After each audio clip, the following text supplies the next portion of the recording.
حضرت مسیح موعود علیہ السلام فرماتے ہیں کہ بعض نادان جو خود کو میری جماعت کی طرف منسوخ کرتے ہیں یہ کہتے ہیں کہ امام حسین علیہ السلام نعوذ باللہ بانی تھے کیونکہ انہوں نے خلیفہ وقت یعنی یزید کی بیعت نہیں کی تھی لعنت اللہ علی الکاذبین۔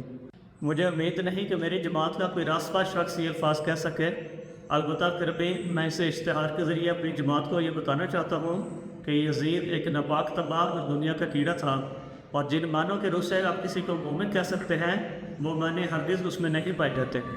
مومن وہ ہوتے ہیں کہ جن کے اعمال کے ایمان پر گواہی دیتے ہیں، جو تقویٰ کے باریک اور تنگ راہوں کو خدا کی رضا کے لیے اختیار کرتے ہیں اور ہر ایک برائی سے بچتے ہیں۔ لیکن بد نصیب یزید کو یہ باتیں کہاں حاصل تھیں؟ دنیا کی محبت نے اس کو عطا کر دیا تھا۔ مگر حسین رضی اللہ عنہ طاہر مطہر تھا، وہ سرداران بہشت میں سے ہے، اور ہر ایک جو ان کے ساتھ کینہ رکھتا ہے اس کا ایمان سلب کر لیا جائے گا۔